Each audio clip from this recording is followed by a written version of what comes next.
শ্রীলঙ্কার বিপক্ষে টেস্ট সিরিজে বাংলাদেশের অধিনায়ক নাজমুল হোসেন শান্তকে ওপেন করবেন এই ধরনের একটা আলোচনা কিন্তু বেশ কয়েকদিন ধরেই হচ্ছে এবং স্পেশালি আপনি যদি স্কোয়াডটার দিকে দেখেন তাহলেও আপনার এই আলোচনায় কিছু রসদ আপনি পেতে পারেন। সেই প্রশ্নটাই সংবাদ সম্মেলনে করা হয়েছিল নাজমুল হোসেন শান্তকে। তিনিও যদিও স্পষ্ট করে কিছু বলেননি, বলেছেন ম্যাচের আগ পর্যন্ত সেটাকে সিক্রেট রাখতেই চান প্রতিপক্ষ দলের কাছে। এটা আসলে এখন এখানে বলতে চাই না, কারণ অপোনেন্ট যদি দেখে বিষয়টা আসলে অনেক আগে থেকে ওপেন হয়ে যাবে। বাট আমি যে কোনো পজিশনে খেলার জন্য প্রস্তুত আছি এবং আমার আরও টপ অর্ডার ব্যাটসম্যান আছে, সো আমাদের টিমে অপশন আছে, সো দেখা যাক ইনশাল্লাহ। শান্ত তার স্ট্র্যাটেজি সংবাদ সম্মেলনে জানাননি, তবে তাতে কি খুব একটা অসুবিধা হয় বুঝতে নাজমুল হোসেন শান্ত যে ওপেন করার একটা সম্ভাবনা তার রয়েছে শ্রীলঙ্কা সিরিজে? কারণ আপনি যদি স্কোয়াডটার দিকে দেখেন তাহলেই কিন্তু অনেকটা স্পষ্ট হয়ে ওঠে, কেননা তিনজন ওপেনার নিয়ে স্কোয়াড যেটা ঘোষণা করা হতো সবসময় টেস্ট দলে।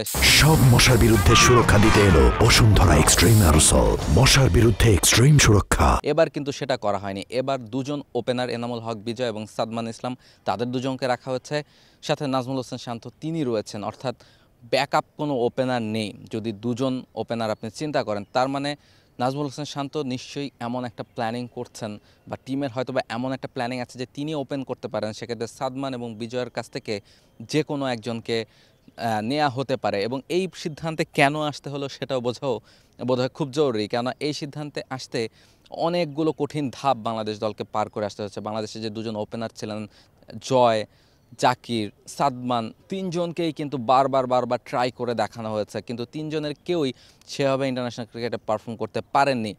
এরপর যদি আসি এনামুল হক বিজয়, যিনি এবার ডাক পেয়েছেন, তার কথায় তিনি এবারে ঢাকা প্রিমিয়ার ডিভিশন ক্রিকেট লিগে দুর্দান্ত পারফর্ম করেছেন। এর আগে বাংলাদেশ প্রিমিয়ার লিগে বিপিএলে দুর্দান্ত পারফর্ম করেছেন। তার আগে এনসিএলের 4 ডে যে ম্যাচ সেখানে দুর্দান্ত পারফর্ম করেছেন। কিন্তু তাতেও তিনি নিজেকে প্রমাণটা করতে পারেননি। কেন বলছে তিনি প্রমাণ করতে পারেননি? তার কারণ হচ্ছে এনামুল হক বিজয় এরপর যে এ দলের হয়ে ডাক পেয়েছেন সেখানে কিন্তু একেবারেই পারফর্ম করতে পারেনি। ওয়ানডে ম্যাচ খেলেছেন, 4 ডে ম্যাচ খেলেছেন, কোথাওই তিনি পারফর্ম করতে পারেনি। সবশেষ যে 8টা ম্যাচ তিনি বাংলাদেশ এ দলের হয়ে খেলেছেন, সেই জায়গার কোথাওই তিনি কিন্তু একটা হাফ সেঞ্চুরিও দেখাও পাননি। শেষ যে 4 ডে ম্যাচটা মিরপুরে হয়েছিল সেখানে শেষ ইনিংসে 48 রানের একটা ইনিংস খেলেছিলেন, সেটাই ছিল সর্বোচ্চ। এবং বাকি সবগুলো ইনিংসই 20, 15, 25 এ ধরনের স্টার্ট পেয়ে তিনি ফিরে গেছেন। অর্থাৎ টেস্ট ক্রিকেটে যে রোলটা প্লে করতে হতো এনামুল হক বিজয়কে, লম্বা ইনিংস খেলতে হতো, সেটা কিন্তু তিনি করতে পারেনি। ফলে এ দলের হয়ে যখন তিনি করতে পারবেন না, তখন কিন্তু ন্যাশনাল টিমে, ইন্টারন্যাশনাল ক্রিকেটে সেই ট্রাস্টটা করাটা খুব ডিফিকাল্ট। সে কারণেই নাজমুল হোসেন শান্ত হয়তোবা প্রস্তুত হচ্ছেন বা তাকে প্রস্তুত হতে হচ্ছে অনেকটা বাধ্য হয়েই, যদিও ওপেনাররা ক্লিক করতে না পারেন। যেহেতু দুটো টেস্ট, দুটো 4টা ইনিংসের ব্যাটিং করার কথা রয়েছে, ফলে সেই জায়গাতে খুব একটা রিস্ক নেওয়া আসলে সম্ভব নয়। কারণ এনামুল হক বিজয়ের ক্ষেত্রে সেই ভরসাটা হয়তো বা দল এখনও করতে পারছে না। সাদমান অপর প্রান্তে খানিকটা বেটার ক্রিকেট খেলেছেন লাস্ট সিরিজটা জিম্বাবুয়ের এগেনস্টে, ফলে তিনি হয়তোবা সেই জায়গাটাতে ফিক্স থাকবেন এবং তার সঙ্গে নাজমুল হোসেন শান্তকে হয়তোবা ওপেনার হিসেবে দেখা যেতে পারে। সেই কারণটাতে এনামুল হক বিজয় কতখানি তিনি প্রমাণ করতে পেরেছেন বা তিনি যদি সুযোগ পান কতখানি প্রমাণ করতে পারবেন সেটাও হয়তোবা দেখা হবে। হয়তোবা ফার্স্ট ম্যাচে এনামুল হক বিজয়কে টিম ম্যানেজমেন্ট খেলালেও খেতে পারে, কিন্তু সেকেন্ড ম্যাচে তিনি যদি ক্লিক করতে না পারেন ফার্স্ট ম্যাচে, তখন ব্যাকআপ ওপেনার আসলে কে হবেন?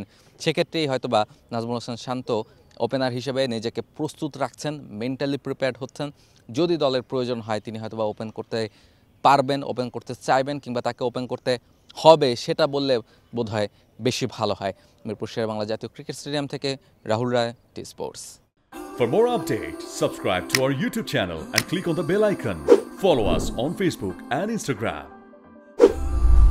Download T Sports app to enjoy exciting games and highlights. Visit tsports.com.